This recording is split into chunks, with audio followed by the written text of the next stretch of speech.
FM Gaya Pantai Timur. Allahumma salli ala Sayyidina Muhammad wa ala ali Sayyidina Muhammad. Assalamualaikum warahmatullahi wabarakatuh. Alhamdulillahi rabbil alamin. Wassalatu wassalamu ala sayyidil mursalin. Wa ala alihi wa sahbihi ajma'in. Rabbi syarah li sadri. Wa yassir li amri. Wahlul 'uqdatam min lisani yafqahu qawli. Subhanaka la ilma lana illa ma 'allamtana. Innaka antal alimul hakim. Wala hawla wala quwwata illa billahil aliyyil azim. Syukur Alhamdulillah, bersua kembali kita untuk minggu ini di Manis FM dalam program Talaki Safinatun Najah menggunakan kitab Safinatun Najah.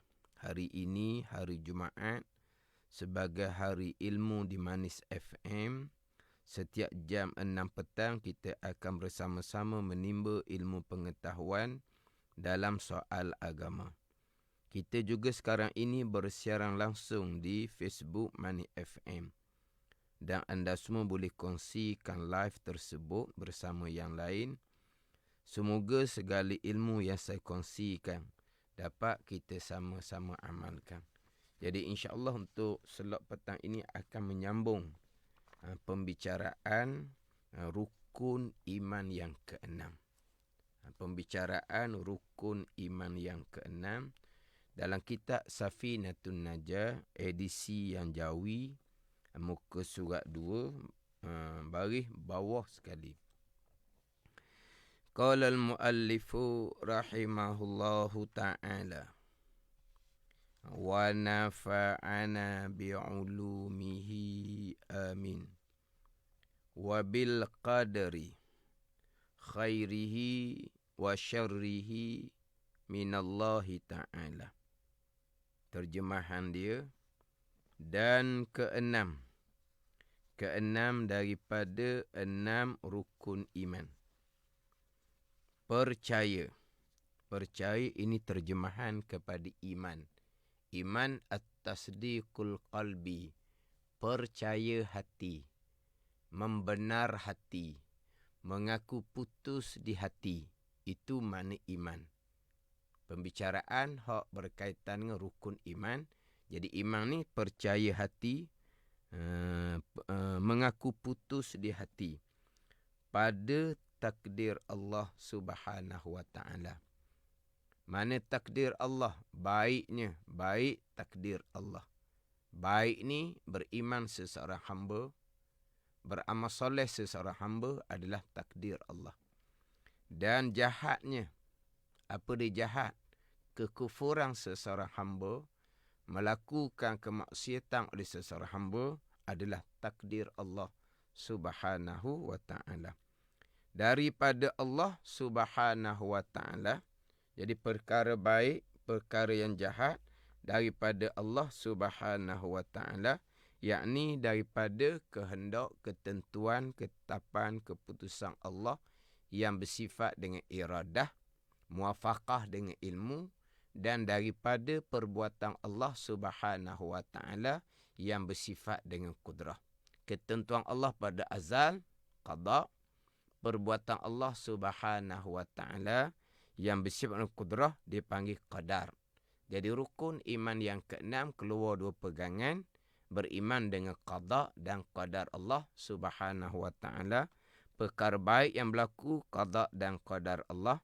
Perkara jahat yang berlaku, qada dan qadar Allah Subhanahu wa ta'ala. Ini pegangan kita, rukun iman yang keenam. Adapun adab percakapan syariah yang baik daripada Allah, yang jahat, yang buruk datang daripada diri hamba sendiri. Itu adab percakapan. Kemudian pembicaraan bab qada dan pembicaraan bab qadar sudah selesai saya membicarakan. Jadi 2 slot yang terdahulu saya membicarakan berkaitan dengan ikhtiar dan usaha. ikhtiar, pilihan hati seseorang hamba. Usaha kasbun itu adalah perbuatan hamba melakukan satu-satu perkara. Jadi sebelum daripada kita pergi kepada pembicaraan ikhtiar dan usaha, kita sudah permati dah di rukun iman yang keenam, sekalian perkara qada dan qadar Allah. Terdetik di hati pun qada dan qadar Allah. Berkelip mata memandang pun qada dan qadar Allah. Bererti ikhtiar hamba. Terdetik di hati qada dan qadar Allah. Ikhtiar hati hamba memilih. Hati hamba memilih ni panjang dah lah. Sebelum hati hamba memilih, terdetik di hati pun qada dan qadar Allah. Kemudian hati memilih qada dan qadar Allah Subhanahu wa ta'ala.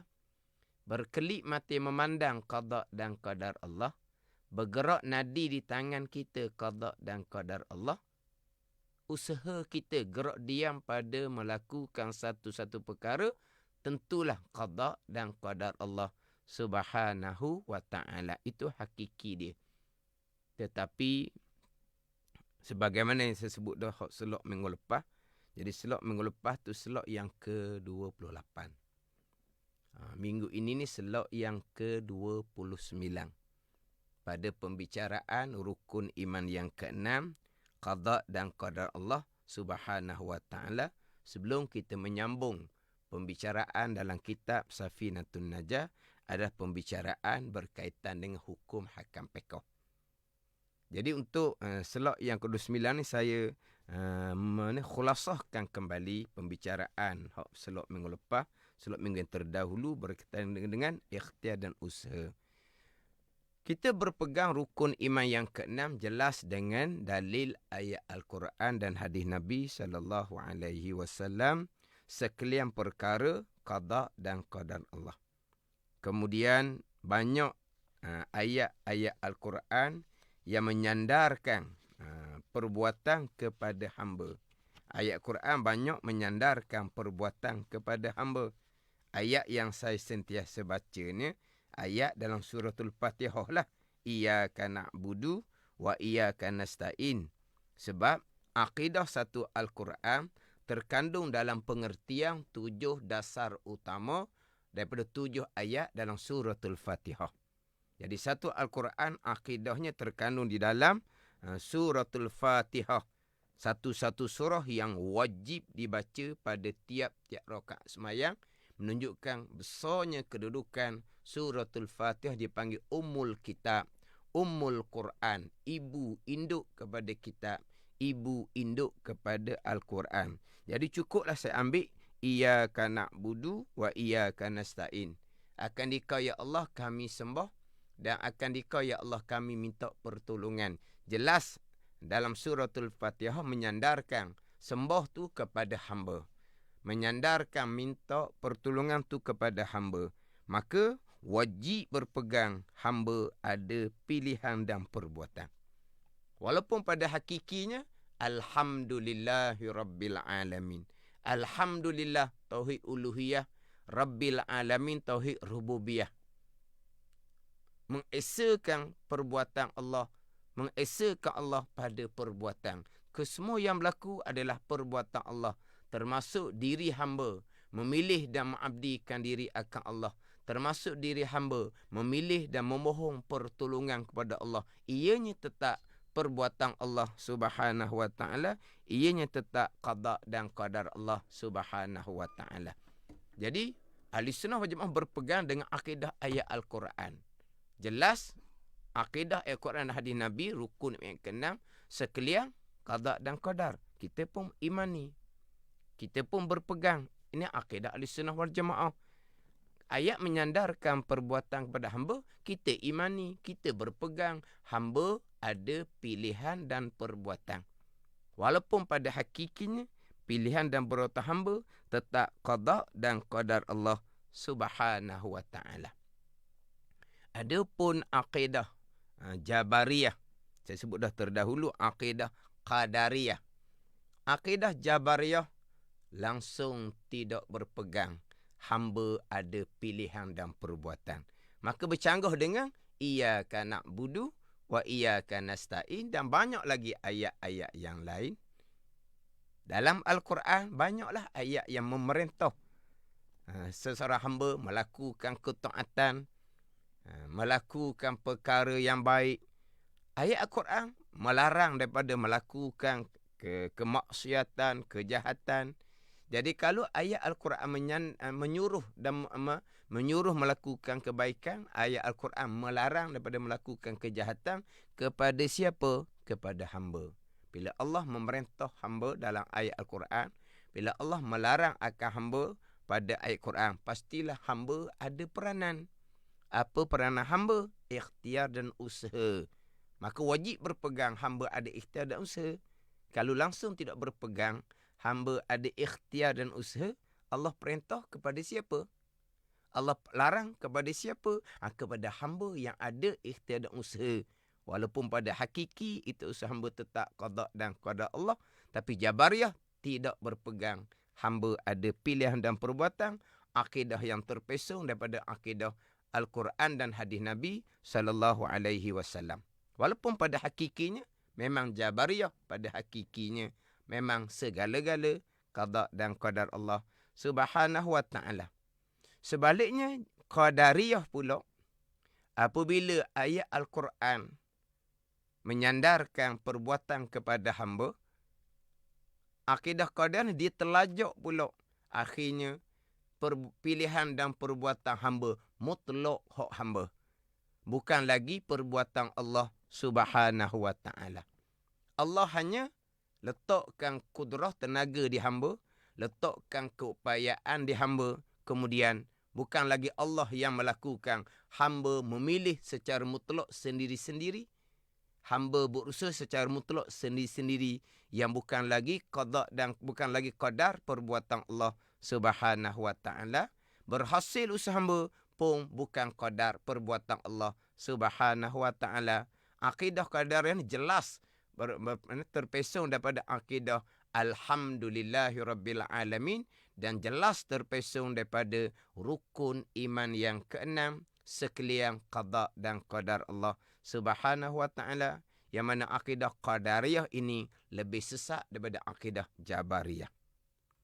Akidah Ahlussunnah wal Jamaah berpegang hamba ada pilihan dan hamba ada perbuatan, walaupun pada hakikinya pilihan dan perbuatan hamba tetap qada dan qadar Allah Subhanahu wa taala.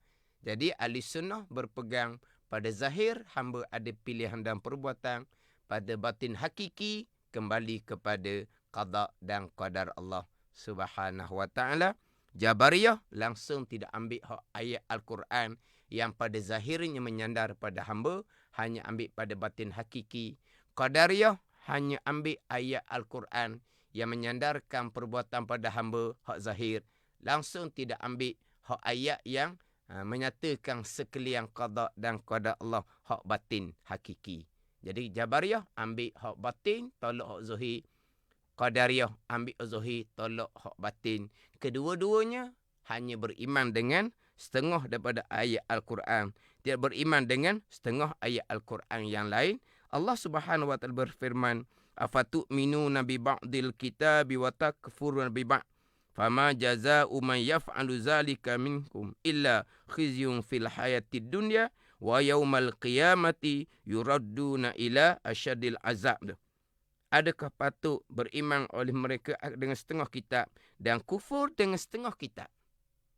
Jadi Jabariyah beriman segala-gala qada dan qadar Allah. Ayat yang menyandar kepada hamba tidak diimani. Itu beriman dengan setengah kitab. Kufur dengan setengah kitab.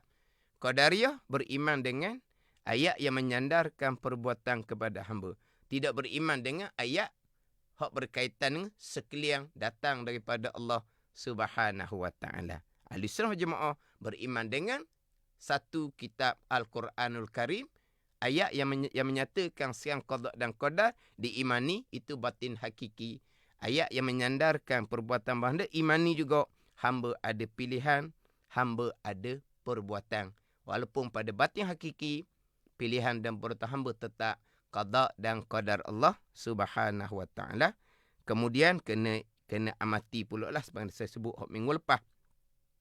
Kita ahli sunnah ni dia sebut secara ringkas. Hamba ada pilihan dan perbuatan seperti qadariyah tetapi tidak berkah. Adapun qadariyah pilihan dan perbuatan hamba berkah. Jadi hamba ada pilihan dan perbuatan tetapi tak berkah. Hamba ada pilihan dan perbuatan seperti qadariyah. Seperti qadariyah hanya pada zahir. Pada batin hakiki tidak seperti qadariyah. Sebab qadariyah hamba ada pilihan dan perbuatan mutlak pilihan dan perbuatan hak hamba. Ahli sunnah berpegang hamba ada pilihan dan perbuatan bukan mutlak. Hanya pada zahir. Pada batin hakiki pilihan dan perbuatan hamba qada dan qadar Allah. Berhasil usaha hamba qada dan qadar Allah. Jadi bunyi sama. Ini kena amati. Ada juga mereka yang mengaku ahli sunnah wal jamaah terpesong dalam memahami apa maksud. Kita ahli sunnah wal jamaah berpegang hamba ada pilihan dan perbuatan tetapi perbuatan hamba tak berkah. Berhasilnya usaha perbuatan hamba, perbuatan Allah Subhanahu wa taala, hamba ada pilihan dan perbuatan disamakan dengan qadariyah. Tapi tidak berkah sama sekali qadariyah, perbuatan hamba yang berkah pada menghasilkan. Jadi disebut ahli sunnah wal jamaah hamba ada pilihan dan perbuatan seperti qadariyah. Tapi bukan seperti qadariyah yang sebenar-benar. Sebab qadariyah pilihan dan perbuatan mutlak hak hamba. Zahir dan batin serta usaha hamba yang memberi berkah. Adapun ahli sunnah wal jamaah hamba ada pilihan dan perbuatan hanya pada zahir. Pada batin hakiki pilihan dan perbuatan hamba balik kepada qada dan qadar Allah Subhanahu wa taala. Berhasil usaha hamba qada dan qadar Allah Subhanahu wa taala. Jadi sekarang ni memang ada dua golongan. Ada golongan yang hanya ambil batin, Jabariyah, dia tidak berpegang dengan hak zahir. Dan ada golongan yang berpegang hak zahir, Qadariyah, tidak berpegang hak batin. Sekarang ni timbul kedua-dua golongan. Golongan yang terkadang terundur pada akidah Jabariyah hanya berpegang batin sahaja sekalian qada dan qadar Allah. Terkadang disalah pengajian. Dia membicarakan berkaitan dengan batin hakiki tetapi tidak berpegang sebagai hak zahir. Yang mana kerana mereka terkadang pergi kepada pembicaraan kitab-kitab tasawuf haqiqah. Saya sentiasa menyebut kita ahli sunnah wal jamaah, berpegang pada zahirnya hamba ada pilihan dan perbuatan. Pada batin, pada hakiki, pilihan dan perbuatan hamba tetap qada dan qadar Allah. Memang saya sentiasa mengulangi. Pada batin hakiki, pilihan dan perbuatan hamba tetap qada dan qadar Allah. Tapi bukan kita sampai kepada maqam hakiki. Kita hanya bicara pada zahir, hamba ada pilihan dan perbuatan. Wajib berpegang di akidah, hamba ada pilihan dan perbuatan. Pada batin hakiki, pilihan dan perbuatan hamba tetap qada dan qada Allah. Itu cerita pada batin hakiki. Tapi bukan bererti sampai maqam hakiki. Adapun dalam kitab tasawuf haqiqah, mereka membicarakan golongan-golongan yang terpilih, yang diangkat darajah di sisi Allah Subhanahu wa taala sampai kepada maqam hakiki, sampai kepada maqam fana, maqam musyahadah, maqam ahlil kashfi, maqam awliya. Maka mereka duduk maqam hakiki. Di basirah mereka tidak ada melainkan hanya qada dan qadar Allah Subhanahu wa taala. Di basirah mereka tidak ada melainkan af'alullah. Itu sampai maqam hakiki. Tapi kita duduk maqam syariah. Jangan kita lakon maqam hakiki. Maqam hakiki itu Allah yang letakkan. Pilihan Allah Subhanahu wa taala. Siapa sampai maqam hakiki ni? Para-para sahabat radhiyallahu anhum. Para-para aulia rahimahumullah. Mereka yang sampai maqam hakiki pilihan Allah Subhanahu wa taala. Kita cerita pada hakikinya pilihan dan perintah hamba, qada dan qadar Allah. Tapi kita duduk maqam syariah. Bila kita duduk maqam syariah, kita wajib berpegang di akidah kita. Kita sebagai hamba ada pilihan dan perbuatan. Kalaulah gilakun. Gilakun-lakun. Maknanya tak ada pilihan dan perbuatan. Tak ada pilihan dan perbuatan. Mu Tuhan. Itu akidah Jabariyah. Itu adalah akidah Jabariyah. Tak ada mu Tuhan. Kita maqam syariah. Wajib berpegang. Hamba ada pilihan dan perbuatan. Wajib berpegang. Hamba ada pilihan dan perbuatan. Sebab maqam kita, maqam iyyaka na'budu wa iyyaka nasta'in. Itu maqam kita. Maqam syariah. Maqam iyyaka na'budu wa iyyaka nasta'in. Adapun maqam aulia, maqam la haula wala quwata illa billahil aliyyil azim. Ni jangan lakon. Ni kena cermat. Nak mengaji kitab tasawuf haqiqah, pastikan guru yang berguru, guru yang mursyid. Pastikan guru yang mursyid ni guru yang alim ilmu fardu ain. Pastikan kita nak belajar tasawuf haqiqah ni, kita sendiri ilmu fardu ain syariah, tauhid, fiqh, tasawuf serta amal syariah kita lengkap. Itu hak kewajipan kepada kita. Sebelum kita nak belajar kitab tasawuf haqiqah, kitab hikam, kitab ad-durrun napih, kitab al-manhalus safi contohnya. Itu cerita bab maqam aulia, maqam musyahadah, maqam mukasyafah. Itu kena faham molek. Kita bicara sekarang untuk sah iman. Kita bicara qada ni rukun iman. Apa di iman? Membenar hati, mengaku putuh di hati. Adapun cerita bab maqam aulia, itu maqam ihsan. Itu kurniaan Allah Subhanahu wa ta'ala. Kita bicara sekarang, bicara iman, bicara tauhid. Tauhid syariah dipanggil. Kita bicara iman, kita bicara tauhid syariah, kita bicara makrifah permulaan agama. Adapun itu bicara maqam ihsan, bicara tauhid syuhudi, bicara makrifah khassah, makrifah aulia. Ni sidang pendengar, mungkin saya tak panjanglah cerita. Tapi sidang pendengar untuk keadaan sekarang ni ada bagai-bagai aliran. Sidang pendengar kena khusus jugalah memahami perbezaan antara iman dan maqam ihsan, antara pembicaraan tauhid syariah dengan tauhid syuhudi, pembicaraan antara makrifah ammah, makrifah permulaan agama dengan makrifah khassah, makrifah aulia. Bicara bab syirik syariah, bicara bab syirik syariah, sama ada syirik yang jali, kapi, ataupun syirik yang khafi, syirik yang sari, yang kecil, itu bicara bab syariah. Dia ada bicara syirik khafi pada maqam, pada sir, dan syirik khafi pada haqiqah. Itu bicara bab lain. Mungkinlah saya tidak akan memanjangkan, tapi sedang pendengar tetap kena amati dalam apa yang saya bicarakan ni. Sebab timbul golongan-golongan yang salah pengajian, akhirnya terundur kepada akidah Jabariyah. Sebab tu dalam kitab ad-durrun napih, kitab tasawuf haqiqah, ada setengah-setengah negeri memang langsung tidak membenarkan baca kitab ad-durrun napih. Dan kitab ad-durrun napih di awal kitab, pada pembicaraan ikhtiar dan usaha, didatangkan 3 aliran. Satu ahli sunnah wal jamaah, satunya qadariyah, satunya jabariyah, satunya mazhab ahlil kashfi. Tengok. Dia datang 4 aliran, 4 mazhab. Ahli sunnah wal jamaah, qadariyah, jabariyah, kemudian mazhab ahlil kashfi. Siapa mazhab ahlil kashfi? Orang duduk maqam aulia.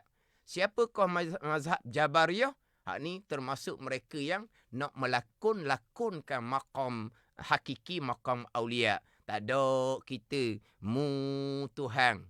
Jabariyah ni dan kitab Al-Nafi menyatakan akhirnya Jabariyah akan tunduk kepada kafir zindik wal iyazabillah. Akan tunduk pada kafir zindik. Mu Tuhan. Deraka pada ibu bapa, Tuhan belaka. Orang merompok mencuri, Tuhan belaka. Akhirnya menafikan hukum syariah, tunduk pada kafir zindik wal iyazabillah. Ini kena cermat. Kita wajib berpegang di akidah, hamba ada pilihan dan perbuatan. Jadi sekarang kita bicara bab iman. Bicara bab i'tiqad. Percaya di hati, berpegang kejap di hati. Adapun syuhud di hati, pandang di hati, di basirah, zauq, kejap di basirah, tadi itu maqam aulia, pilihan Allah Subhanahu wa taala. Kita bicara bab iman, kita bicara bab i'tiqad, kita bicaralah bab iman dan i'tiqad. Bukan bicara pandang di basirah, rasa di basirah. Basirah ni mata hati. Syuhud di zauq di basirah. Itu tak kena dah tu. Dia sudah tukar medang, tukar pembicaraan. Kita bicara bab iman, bicara bab i'tiqad. Yang kita nak dalam kehidupan kita syariat ni, kita kena sentiasa. Kita sentiasa muhasabah. Kita sentiasa tafakkur, fikir berkaitan dengan ilmu agama kita yang menjadi penyuluh. Ilmu agama yang menjadi penyuluh. Kita kena sentiasa muhasabah. Kena sentiasa tafakkur, berfikir. Ilmu sebagai penyuluh perjalanan agama ni lengkap ke tidak? Ilmu tauhid kita fardu ain lengkap ke tidak? Ilmu fiqh fardu ain kita lengkap ke tidak? Ilmu tasawuf fardu ain kita lengkap ke tidak? Tu yang kita nak kena pandang. Nak kena muhasabah. Nak kena fikir. Nak pandang basirnya atas kurniaan Allah Subhanahu wa taala. Kita hanya beriman dan berpegang. Hati memang lalai.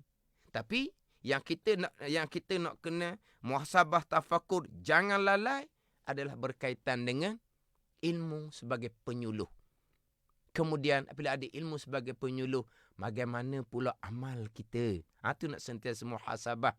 Saya tafakur amal zahir kita macam mana? Amal hati kita macam mana? Tu nak kena muhasabah, nak kena tafakur. Kemudian kita nak kena muhasabah tafakur pula macam mana ilmu penyuluh untuk agama anak isteri kita. Ilmu sebagai penyuluh untuk agama anak isteri kita. Untuk memastikan anak isteri kita menjadi orang yang orang Islam, yang beriman, yang ihsan, yang muhsin. Nak melengkapkan bahagian agama ni. Anak kita, isteri kita, tauhid, fiqh, tasawuf lengkap ke tidak sebagai penyuluh untuk memastikan anak isteri kita beriman dan beramal soleh, taat zahir dengan ilmu penyuluhnya ilmu fiqh yang lengkap fardu ain, taat batin dengan ilmu tasawuf yang lengkap fardu ain. Tu yang nak kena muhasabah, nak kena tafakur. Adapun nak pandang di hati akan af'alullah, itu bukan kewajipan kita. Yang mana terkadang hak timbul pandang di hati, syuhud di hati ni, ini orang yang fardu ain sendiri, tauhid pun tak lepas. Itu bicara diri sendiri. Anak isteri macam mana? Itu yang kita nak muhasabah, nak tafakur. Hak bab basirah, itu atas pilihan Allah Subhanahu wa taala. Yang kita imani, kita berpegang di akidah sekalian qada dan qadar. Dan kita imani, kita berpegang di akidah, kita sebagai hamba ada pilihan dan ada perbuatan. Wajib imani, wajib berpegang di akidah. Hamba ada pilihan dan perbuatan. Walaupun pada hakiki pilihan dan perbuatan hamba tetap qada dan qadar Allah Subhanahu wa taala. Jangan nak buat lakon tadilah. Mu Tuhan. Semayang ni, mu Tuhan. Tak ada hamba. Itu terundur pada akidah Jabariyah. Sembahyang, membaca iyyaka na'budu wa iyyaka nasta'in. Kami akan dikau kami sembah. Mu Tuhan kok mana? Akan dikau kami minta pertolongan. Mu Tuhan macam mana? Fatihah akan laknat kembali. Sembahyang tidak akan diterima oleh Allah Subhanahu Wa Taala. Sembahyang dengan akidah Jabariyah. Tak ada mu Tuhan, tak ada. Kita sebagai hamba ada pilihan. Kita sebagai hamba ada perbuatan.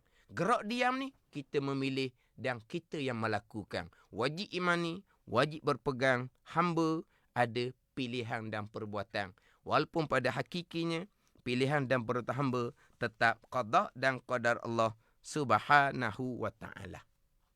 Ni kena cermat sikitlah sebab kadang-kadang timbul dalam pengajaran-pengajaran kalau tidak rasa, tidak ingat akan af'alullah. Maknanya kalau memasak, ingat garam gula lah yang mengsedapkan rasa. Ini tak ada akidah, ni tak ada tauhid. Bila berjumpa dengan doktor, lega. Tengok obat, lega. Tak lega dengan Allah Subhanahu Wa Taala. Ini pun dipanggil akidah yang terpesong. Masih lagi merasai kuasa makhluk. Tidak merasai kekuasaan Allah. Memanglah kita rasa kita yang bertenaga gerak diam. Tak ada salah tu. Tidak rasa kuasa Allah. Masih lagi ada kuasa, masih lagi rasa kuasa diri. Hak tu hanya Islam pada IC, tidak beriman dengan Allah Subhanahu Wa Taala. Rasa zauq itu maqam aulia. Kita maqam syariah, memanglah kita rasa gerak diam, pilihan dan perbuatan kita. Bukan kita rasa saja, bukan kita wajib berpegang pilihan hamba, perbuatan hamba sendiri. Walaupun pada hakikinya pilihan dan perbuatan hamba tetap qada dan qadar Allah Subhanahu Wa Taala. Golongan ni dia mudah-mudah menafikan tauhid dan iman orang-orang yang beriman hanya kerana tidak merasai, tidak ingat akan qada dan qadar Allah Subhanahu Wa Taala. Kemudian satu laginya nak kena amati. Jadi insya-Allah untuk slot minggu ini, slot yang ke-9, selesailah saya bicara. InsyaAllah slot yang minggu depan, slot 30 tu saya nak khulasah kembali. Qada dan qadar Allah Subhanahu Wa Taala. Satu laginya, hak ni pun saya sentiasa sebut dalam kuliah, dalam slot pembacaan qada dan qadar. Sekalian qada dan qadar itu pegangan kita. Adapun percakapan kita, kita menyandarkan kepada asbab, itu tidak salah. Makan nasi, alhamdulillah, kenyang. Minum air, hilang dahaga. Kemudian apa lagi lah? Dan lain-lain lah. Pisau tajam, luka, putus. Api kuat, panah, hangus. Makan obat, alhamdulillah jadi sihat, sembuh penyakit. Kita cakap seumpama tu. Itu hanya cakap asbab. Pegangan kita tak sudah bahas dah. Kenyang ke, hilang dahaga ke, luka, putus, panah ke, sembuh ke, sihat ke, tetap dah. Rukun iman yang ke-6. Sekalian qada dan qadar Allah. Keesaan Allah pada perbuatan. Allah yang mengenyangkan, Allah yang menghilangkan dahaga, Allah yang meluka memutuskan, Allah yang memanaskan, Allah yang menyembuhkan penyakit. Itu pegangan kita. Cakap sebab tak salah sama sekali. Dalam ayat Al-Quran banyak Allah Ta'ala menyandarkan kepada asbab. Dalam hadis Nabi SAW pun banyak Nabi menyandarkan kepada asbab. Dalam kitab-kitab pun menyandarkan kepada asbab. Dan itulah percakapan harian kita. Kita menyandarkan kepada asbab. Tadilah, makan nasi kenyang, minum air hilang dahaga. Tiba-tiba pengajaran yang terpesong, yang sangat sesat, akhirnya mengkafirkan, mensyirikkan orang yang hanya bercakap asbab. Kena selera molek hari ni, makan nambah, kenyang. Kamu tak ada Tuhan. Kamu berpegang makan banyak mengenyangkan. Kafir, syirik kamu. Ini pengajian yang sangat salah, yang sangat sesat. Telang obat contohnya. Telang Panadol suti, hilang pening kepala. Kamu ni kafir, syirik. Kamu tak ada Tuhan. Kamu berpegang obat Panadol yang menghilangkan sakit kepala. Hak ni betul-betul ajaran yang salah, pengajian yang sesat. Itu hanya percakapan asbab. Dipanggil percakapan isnad majazi dalam ilmu ma'ani. Isnad majazi. Sandar sementara kepada asbab zahir. Sandar sementara kepada adah. Makan kenyanglah adahnya. Telan Panadol hilang pening kepala. Itu hanya cakap adah. Pegangan-pegangan tetap dah. Sekalian qada dan qadar. Allahu Akbar. Orang yang pernah berguru-guru yang salah seumpama ni. Berguru-guru yang sesat seumpama ni. Akhirnya dia mudah-mudah mengkafirkan orang mukmin yang lain. Mensyirikkan orang yang mentauhidkan Allah Subhanahu wa ta'ala. Ingat baik. Man kaffara mu'minan faqad kafar. Sesiapa yang mengkafirkan orang mukmin, maka sesungguhnya dia telah jadi kafir. Siapa yang dikafirnya? Orang yang mengkafirkan orang mukmin yang lain, yang hanya bercakap asbab, yang tidak salah. Quran pun menyandarkan pada asbab, hadis pun menyandarkan pada asbab, dalam kitab-kitab pun menyandar kepada asbab. Cakapan harian pun menyandar pada asbab. Tiba dihukumkan kafir, dihukumkan syirik. Sesiapa yang mengkafirkan orang mukmin, sesungguhnya telah menjadi kafir. Dalam hadis muttafaqun alaih, hadis Bukhari Muslim, ayyuma rajulin qala li akhihi ya kafir faqad ba'a biha ahaduhuma. Sesiapa sahaja yang berkata bagi saudaranya, ya kafir, wahai kafir, kamu ni kafir, maka sesungguhnya Nabi kata, jatuhlah kafir itu ke atas salah seorang daripada keduanya. Kalau yang dikafir itu kafir sungguh, kafirlah dianya. Dia ambil Al-Quran, dia pijak Al-Quran, dia kencing atas Al-Quran, dia menghina Al-Quran. Memang perbuatan tu kafir. Kafirlah dianya. Memang kafirlah. Itu perbuatan menyebabnya dia kafir. Tapi kalau hanya bercakap asbab, hanya sandar kepada adah, dihukumkan kafir, maka yang mengkafir itu jatuh hukum kafir, habis pahala amal ibadah yang dilakukan terdahulu, mati dan kafir sama tu kekal neraka selama-lamanya. Orang yang kafir dengan sebab mengkafirkan orang mukmin yang lain ni, wajib dipisahkan dengan pasangan suami isteri. Dalam tempoh iddah, umpama 3 kali suci, belum lagi bertaubat, maka tercerai dengan sendiri suami isteri yang salah seorang jadi kafir tadi. Dia kalau bersama juga berzina sampai ke mati. Ini kafir murtad ni sekeji-keji jenis-jenis kafir. Kafir Yahudi, kafir Nasara, kafir sembah berhala, kafir Majusi sembah api. Kafir murtad lah kafir yang paling keji. Dan murtad yang paling banyaknya murtad daripada percakapan. Contoh yang pertama dalam kitab, murtad kerana percakapan adalah kerana mengkafirkan orang mukmin yang lain. Kenapa dia mengkafirkan? Hanya kerana bercakap asbab yang memang tidak salah. Saya sebut tadi ayat Al-Quran, hadis Nabi. Mungkin tak sempatlah saya datangkan satu-satu ayat Al-Quran dan hadis Nabi sallallahu alaihi wasallam. Tak sempatlah. Tu boleh tengok dah dalam pengajaran-pengajaran yang lain. Saya biasa sebutlah ayat Quran menyandar pada asbab ayat mana, hadis menyandar pada asbab hadis mana. Cuma biasanya saya dalam kitab-kitab fiqh tu lah. Saya biasa buat contoh dalam kitab-kitab fiqh. Dalam kitab fiqh kita bicara bab air. Air berubah dengan sesuatu. Berubah dengan tanah, berubah dengan daun kayu, berubah dengan buah kayu, berubah dengan teh, berubah dengan Milo. Walha, yang merubahkan air bukan tanah, bukan daun kayu, bukan buah kayu, bukan teh, bukan Milo. Yang merubahkan air adalah perbuatan Allah. Tapi ada tak dalam kitab fiqh berubah air kerana tanah ada perbuatan Allah? Tak ada, kitab fiqh dah sebut pun. Tanah yang mengeruhkan air. Daun kayu, buah kayu yang merubahkan air dan telaga kalau zaman dulu. Teh Milo lah yang menyebabkan berubah air. Tak ada sebut perbuatan Allah. Itu contoh. Tak ada dalam kitab fiqh sebut qada pada pembicaraan hukum fiqh. Banyak lagi lah. Dalam kitab fiqh air musyammas, air dipanaskan oleh kepanasan matahari. Air musyammas, air yang dipanaskan dengan kepanasan matahari. Matahari makhluk. Tidak boleh menjadikan air itu panas. Yang menjadikan air panas itu perbuatan Allah. Tapi dalam kitab fiqh, matahari yang memanaskan air. Ada dalam kitab fiqh sebut panas air adalah qada qadar. Tak ada. Kitab fiqh sebut matahari yang memanaskan air. Oh, banyak lagi lah.